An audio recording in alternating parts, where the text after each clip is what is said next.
نبی پاک علیہ السلام نے فرمایا عمر جب تک ہر چیز سے بڑھ کر مجھ سے محبت نہ کرو ایمان کامل نہیں ہوتا۔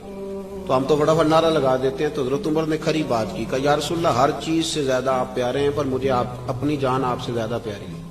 حضور میں نے تجربہ کیا، نبی پاک کے سامنے کہا، کھل کے کہا۔ جھوٹ بولتے ہیں لوگ، غلامی رسول میں جان بھی قبول ہے۔ جا پہلے پورا پروگرام بنا کے آ، کچی کچی باتیں نہ کر، یہ کمزور فکریں، بالکل ایسی کوئی بات نہ کریں۔ حضرت عمر نے ڈٹ کے کہا، بخاری ہے، یا رسول اللہ میں گھر بیٹھ کے تجربہ کر کے، میں نے بچے سامنے رکھے ہیں، پھر آپ کو سامنے رکھا ہے، بچے نہیں مجھے پیارے، آپ زیادہ پیارے ہیں۔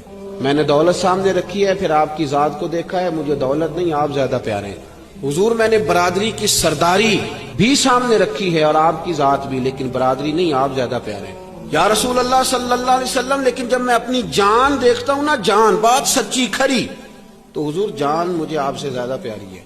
حضور اب بتائیں کیا کرنا ہے؟ تو مشکات میں ہے، بخاری میں ہے، نبی پاک نے ان کے دل پہ ہاتھ مارا اور ہاتھ مار کے فرمایا ابھی تیرا ایمان مکمل نہیں ہوا، ابھی ایمان مکمل نہیں ہوا۔ وہ حضور کا دست مبارک لگنا تھا کہ کیا فیض ملا، جناب عمر رو پڑے، کہنے لگے یا رسول اللہ کام بن گیا ہے، آپ حکم کریں، میں جان دینے کو بھی تیار ہوں۔